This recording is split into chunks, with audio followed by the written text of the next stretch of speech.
Hello, hello, hello.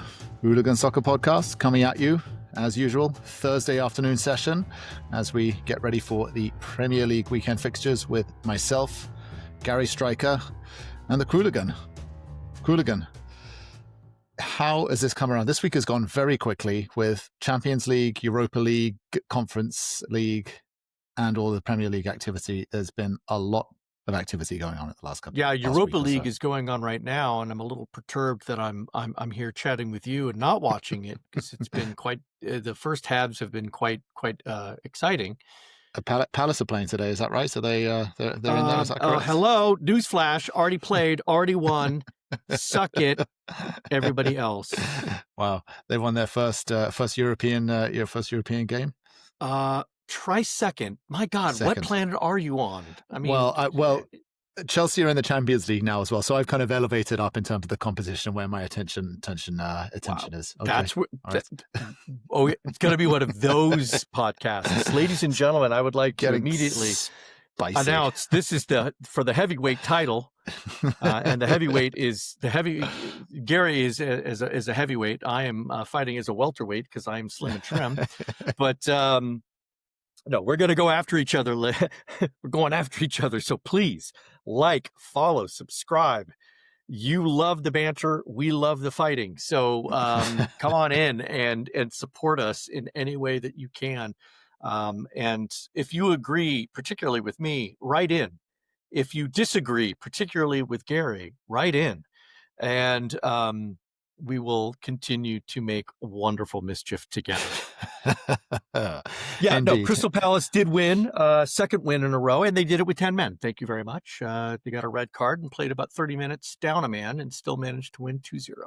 Wow. Okay. Well done, Palace. Against Dynamo Kiev, which, to be fair, beating up on Dynamo Kiev is not exactly, I mean...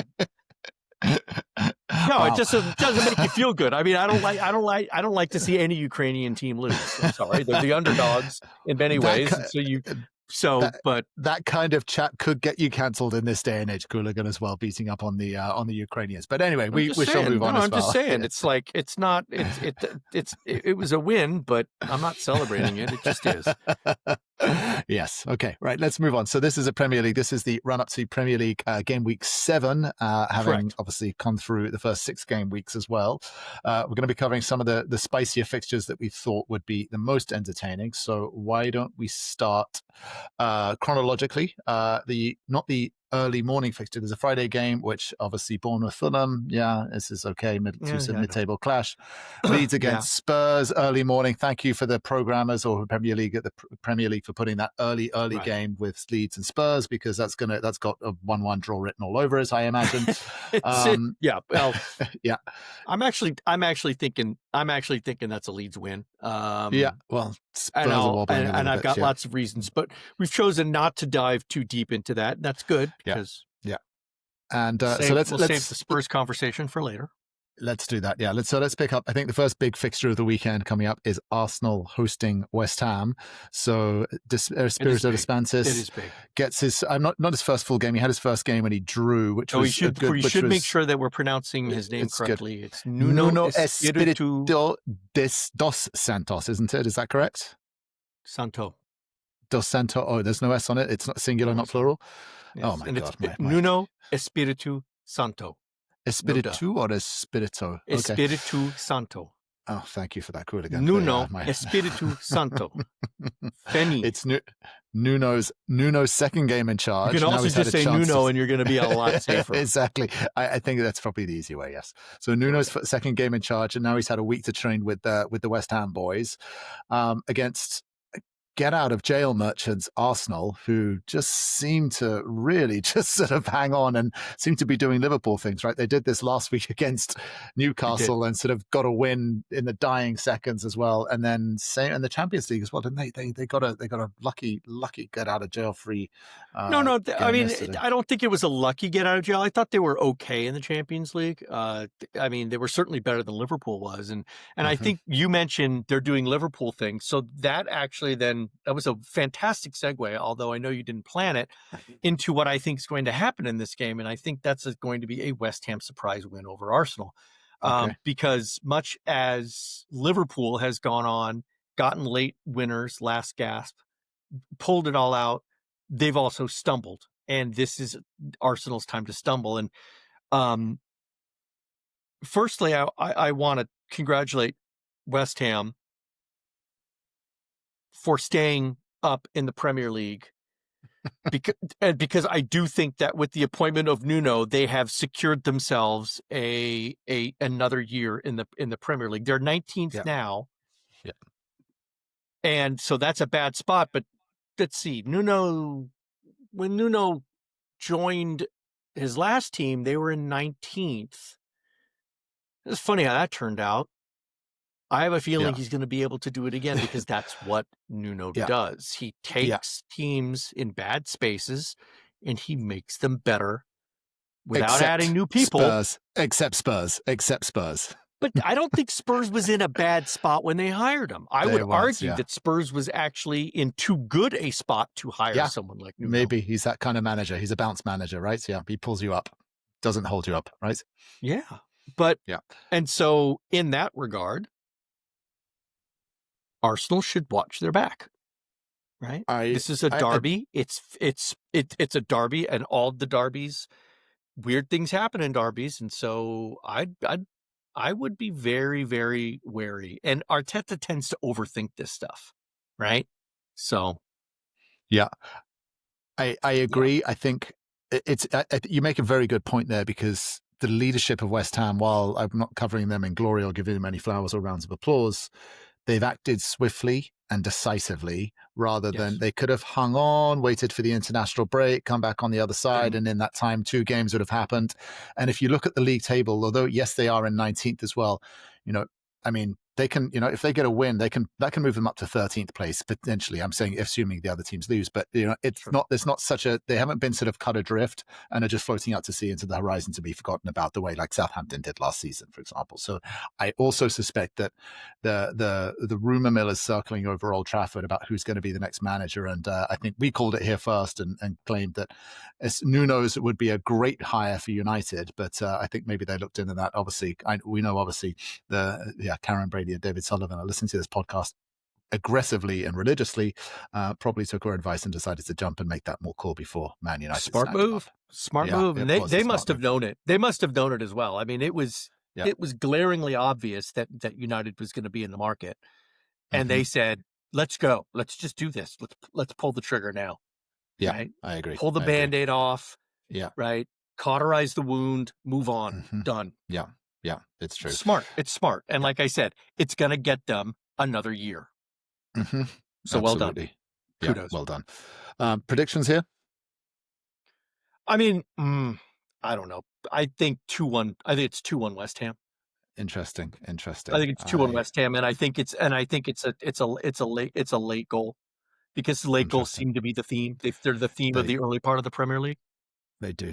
I'm actually going to go take the other side of this. I think I agree with you. It's going to be a draw. It's going to be really tight. And I think Arsenal get out of jail merchants. They're going to nick another one as well and sort of grind through and get the win here. I don't think West Ham do this, but they will be playing a hell of a lot better than they were under Potter. So I think that's going to be. Also, the other thing you have to recognize is Arsenal's defense is just as good as Crystal Palace's, right? And they've only conceded 3 goals this season. True. So they are very, very strong defensively. And if you look at it actually going forward, as good as Crystal Palace, yes, I'll give. And in fact, to be honest, going forward, if you look at it, they have got the joint second highest amount of goals scored as well. So yeah, it's just they just don't. Oh, you want to play the stat game? Okay. Well, okay. we can go from banter to stats, I think that's good. It's true.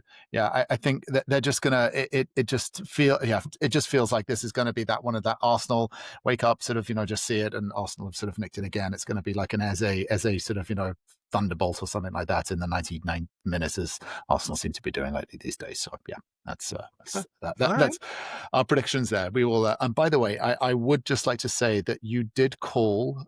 You have made some wonderful predictions lately as well. We've been turning these predictions into infographics as well. Listen, I'm trying to be a little bit nice and kind here as well, because there have been some real stinkers as well. I think you did call in the Champions League that Newcastle were going to lose to USG, and you can't get them all right, as they say. No, that didn't happen at all. No, what happened? Newcastle didn't lose to USG? Oh no, they did. No, and you'll see it. There's an upcoming article. 10 things I learned about the Champions League, and I will make my mea culpa on that call. Don't worry. There we go. Okay. So hooligan-soccer.com, as always, to read the ramblings, the musings, and sometimes they're just flagrant plagiarism. All right? Qooligan owns his mistakes. Okay. Well, speaking of owning mistakes, Ruben Amorim, I don't know. Yeah, he certainly owns his mistakes and has no issues. Man United, Sunderland. This guy... I saw some statistics. Sorry, I can't speak this Thursday afternoon. He's had 39 games now in charge of Manchester United, and I believe he's only won 13 of them. All right. Which is... actually sounds high. So I hate to say it. Yeah. I mean, it's the vultures are circling here, surely, right? He just, surely. I mean, just surely lost. He's won 2 this season, scored 7, conceded 11. I don't know. The only way Manchester United are not going to be relegated is there will be 3 worse teams than them, and Man U don't seem to want to pull the trigger and do a West Ham leadership and move quickly. Well, and unfortunately, West Ham used to be one of those 3, and now no longer is. Exactly. Yeah. And that puts additional pressure on Sir Jim and the rest of the hoity-toits sitting up at the box seats of Old Trafford. And I don't have 1 milligram of regret or empathy towards them, because it's a hole they dug themselves. So live with it. Now, will they lose to Sunderland? That's a wholly different question, right? Let's step away from the drama outside of the pitch and focus about what's going to happen on the pitch. Sunderland are, for lack of a better word, they've been a bit of a revelation. All right, the Black Cats have been crossing the paths of many a Premier League team and causing them to trip up. It's entirely likely that they do so again in Manchester. They're finding ways to just, to pull out an old Oakland Raiders football analogy. Al Davis, just win, baby. And that's what Sunderland's doing. Yeah. 11 points. Yeah. They're in 5th place. They're in 5th place. Yeah. No. And good on them. It's great to see. Sunderland's had got such a rich history, and they had such a well-publicized, a disastrous fall from grace twice. And to see them back up and performing well, I think makes everybody who loves the sport, smile on the inside. Yeah. No matter how you feel about them, right? You'd say you gotta love that. You gotta love that. They say on average you need, I think it's like 32 points to be safe historically in terms of not getting relegated. I think you need 32 points, I believe. They're 1/3 of the way there.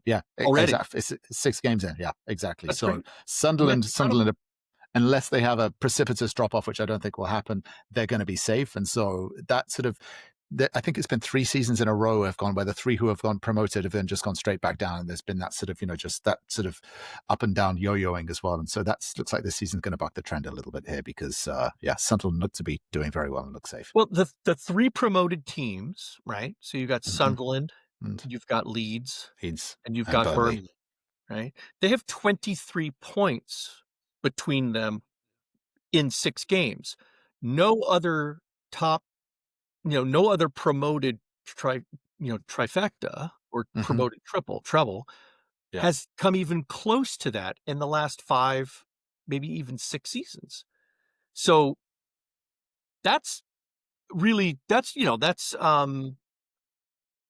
news. That's a trend, and that's a good trend for those promoted teams. It's a very bad trend for all the established sides that aren't doing so good, right? Yeah. So we'll just wait and see how that all transpires.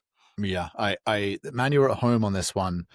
Man U's form has been. I want to know what your take is. I want to know what your take is. I just can't see Man U doing that. Their defenses, they're just too all over the place. They really are. Again, you don't know what you're going to get. That they got that win against Chelsea, and that was not, I don't think, for their own sort of, just their own competence. I think there was just a wild game, and the stupid Sanchez red card and the weather, and it was just a basketball game, as some like to refer to it, where it's going back and forth. So I actually think Sunderland, again, with the form that they're in, they've the last 4 games they've drawn 1-2. They're scoring goals. Man U are letting in a lot of goals and have a negative goal difference as well. So I'm going to go, I think this will be 2-0 Sunderland. Wow, 2-0. Oh, I love it. Yeah. I think it's going to be a draw.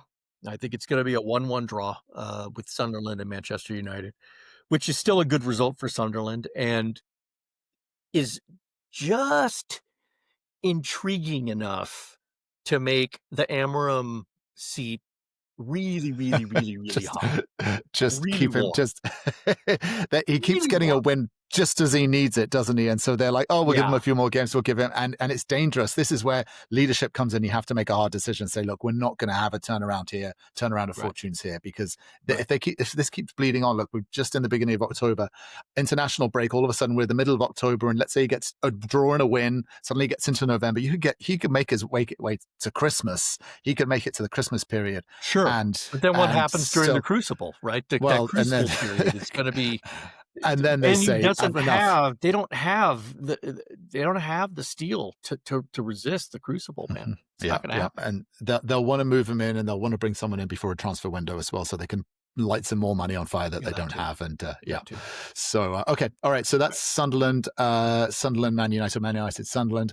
Moving over to, I think this probably has to be the fixture of the weekend, which I'm surprised has not been put on Sunday afternoon, or sort of one of the later games. It's kind of right there in the I suppose it's the late game on the Saturday. Chelsea hosting Liverpool. That's a prime. No, that 9:30. That is, you're right. It's a prime. That is 9:30 a.m. my time. That's a Californian time. So that is prime time. Yeah, I'm sorry. No, that's a prime time fixture. I'll withdraw that one. I'll take that back. Normally the Sunday ones, but Saturday evening as well. That is a prime time fixture. You are right. Liverpool with their first loss against the mighty Palace last weekend, and then a loss again to Galatasaray. Liverpool have gone from undefeated to losing 2 on the spin. Yeah. Are Liverpool coming undone a little bit here? And I mean, looking at that Galatasaray game, Konate was a liability, absolute liability. Awful. Hey, absolute liability. Yeah. And I mean, so Qooligan, what is your take here? Because this is the fixture of the weekend. No, Liverpool's going to win. Okay. Yeah. Yeah. No, they're going to come in. They've lost 2, right? As you say, on the spin, they're reeling a little bit, and that is when the champ is always most dangerous. Mm-hmm. After they've taken a few blows and they're beginning to stagger back towards the ropes, that's when they dig in and they set their feet and they go in with that wild uppercut, and they absolutely take the opposition by surprise. And Chelsea, unfortunately, is going to be on the receiving end of that. Mm-hmm. Chelsea's not been hot either. They have been inconsistent from game to game. They run hot, they run cold. When they are purring, they are gorgeous. And when they are not, it is ugly.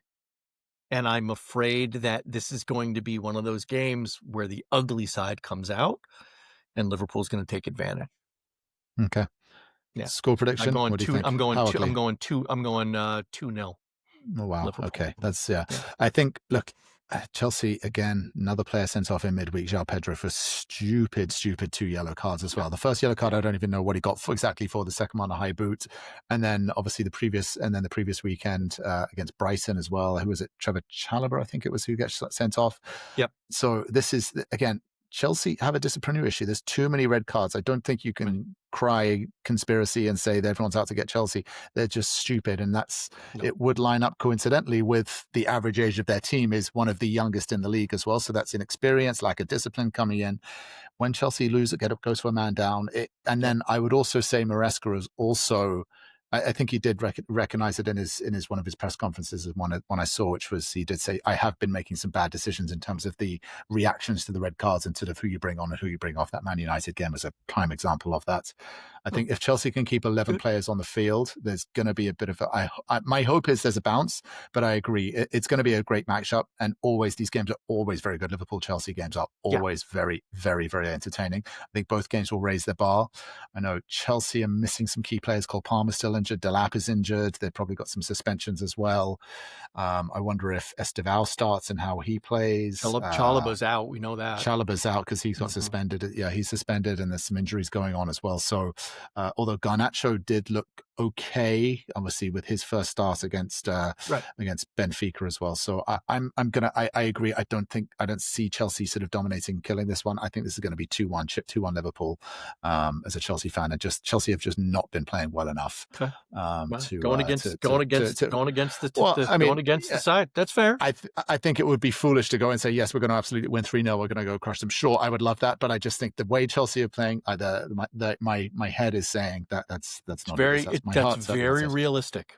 I respect that. Thank you, Qooligan. Thank you. Okay, speaking of realistic, let's go and speak about the undefeated Eagles, Everton, hosting Crystal Palace. And I shared this article with you, or this rumor going around on X, that Oliver Glasner, Crystal Palace's sort of, well, you could argue the puppet master who sort of had this incredible run of form for Palace to 2 trophies last season, undefeated so far this season, is one of the sort of the puppet masters, especially having lost Eze as well to continue on the upward trend, has rejected a new contract offer, which is not a good sign. I don't know if he's negotiating, he's holding out for something better, or the rumors are that, Man United are sort of, making overtures in his direction as well, which is, and as I said to you when I shared that message, which is, don't do it. Yeah. Don't do it. How many times have you seen Potter go and take the big roles or go and take the big clubs? Yeah. Don't do it. You're happy where you are. So anyway. Listen, it could be happening. I've the 2 things that I have been very consistent in saying is, one, we know Guehi's eventually going to go. It's nice that we have him for now. And then the second one is Glasner he would be the next person to go other than Guehi. Those are the 2 prime targets that people are going to come and try to poach. Yeah. Sure. It's him rejecting a contract offer. And I don't know all the particulars of where his contract is. I'm pretty sure he is signed through the end of this year. Mm-hmm. That is not as bad a thing as it's made out to be. It's really early in the renegotiation process. For him to take an offer now doesn't give him better leverage later on.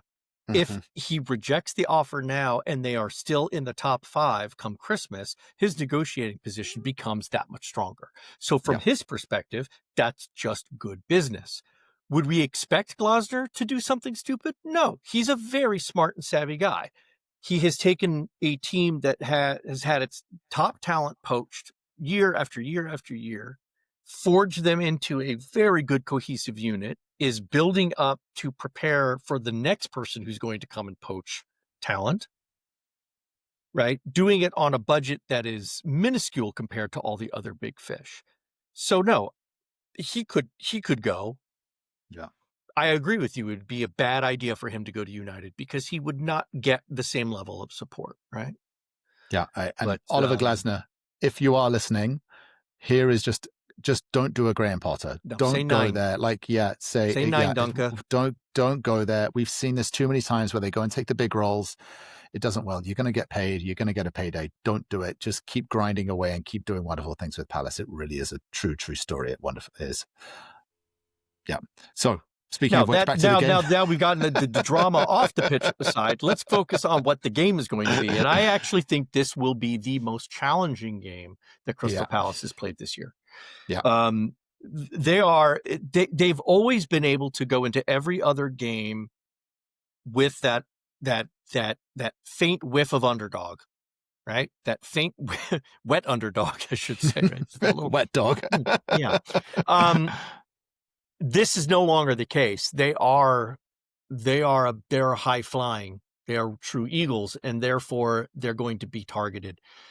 Everton is not an easy team to play. They're especially difficult at home. They love that new stadium. They haven't lost there yet.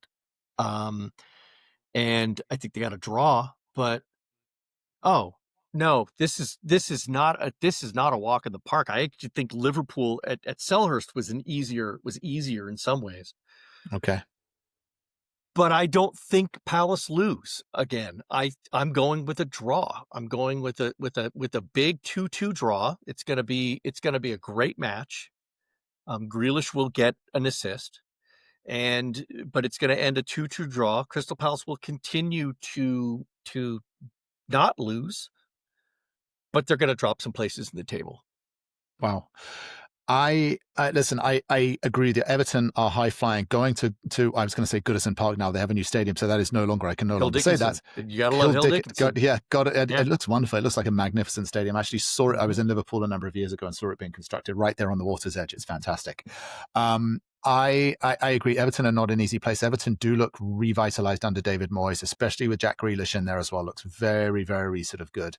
However, Everton do seem a little bit sort of, again, stop-starty. They've, drawn 1-2, drawn 2, lost 2. They can score, but they also concede as well. I think actually Palace, especially buoyed with the results and that getting that last minute sort of win against Liverpool, I think they're going to go ahead and go and win this one as well. I'm going 2-1 here, Palace. I think Palace will do this, but yeah, glad somebody has faith in them. It's more than in Chelsea, that is for sure. More than in Chelsea. And then I do think Palace will do this and continue to rock and roll because they've just been such a revelation. It's such a wonderful story. I do hope it continues. I really, really do. Okay. Speaking of unbeaten, let's go to the other end of the spectrum and say without a win. The beaten, yes. The beaten? And that is Newcastle against I can't even say Forrest anymore. I was going to say just Ange because they have won a game when Nuno was the manager, and then Ange has come in and they just have not won. So they are the beaten as well, right? Ange, I think in the last 5 games, they've lost 3, drawn 2, sitting nicely. Wow. I mean, Marinakis, who just got his ass beaten by his one team, Olympiacos, got beaten by Arsenal in midweek, and now they're going to go and travel to Newcastle as well. I mean, this guy, imagine being an owner of 2 teams that are just lose. Well, not Olympiacos, not so much as well, but just imagine following Forrest around the country. And just Olympiacos are still at least dominating the Greek league. Yeah, I mean, that's expected. There. So he's got something. Maybe he'll be watching it from Greece. But but to be honest, this is also, if you look at Newcastle, I mean, Newcastle are in 15th. They have only won one game this season. They're drawing a lot of games. And so Newcastle also are not what they were last season. It really has that sort of Isak drama seems to have really taken a psychological blow on them, and also being in the Champions League as well, maybe. And this is kind of, two sort of, two struggling teams trying to sort of, looking for a knife in the mud here as well. It's going to be an interesting one. I don't know if Ange gets his first win here, but Newcastle aren't. No, I don't think he does. And Newcastle were in dreadful shape. But luckily they decided, like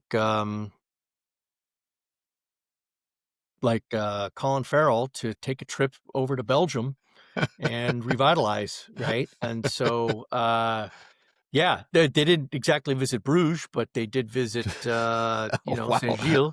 Oh, wow. So, was that your way of weaving in Bruges joke as well? That's what it was. Sure. I know you didn't have much to work with. I was not going to be as obvious about it, but you can go ahead and you can tip the hand. It's fine. Listen, they absolutely destroyed USG, and that will give them confidence, right? That will give them and they're at home. So they are at home, right? Or is they Newcastle? Yeah, they're at home. So not only are they're at home, they've got this boost, this nice little uptick in from that 4-0 beatdown of USG. I think that gives Newcastle the edge because both sides are bereft with problems. All right. They're riddled with issues.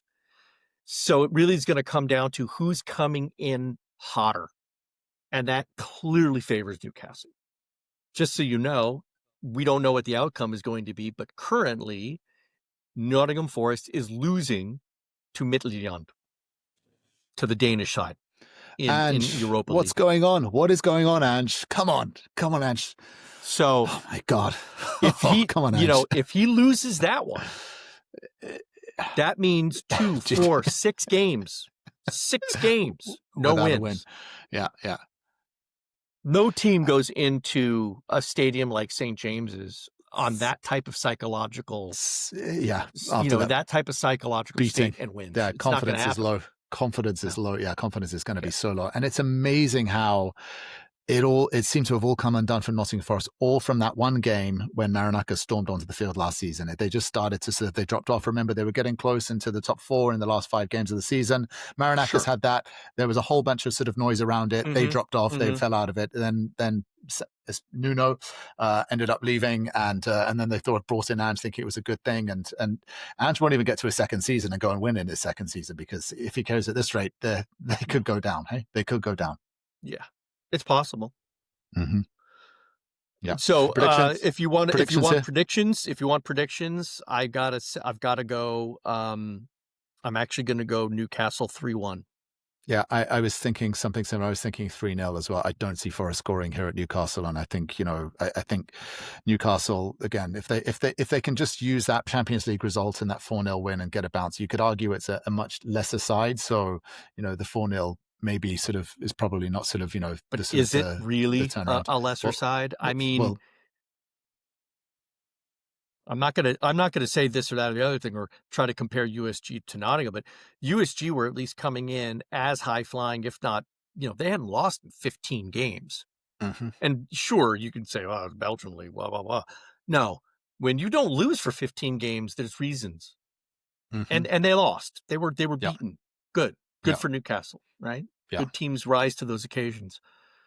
But Nottingham Forest is not that team. They're not going to rise to that occasion. They're going to fall to Newcastle in this one. Yeah, I agree. I think I don't know what Ange can do here as well. He's got to really have some team talks here. And it would help if he started by focusing on set pieces. they do look shaky at the back end. Midtjylland scored.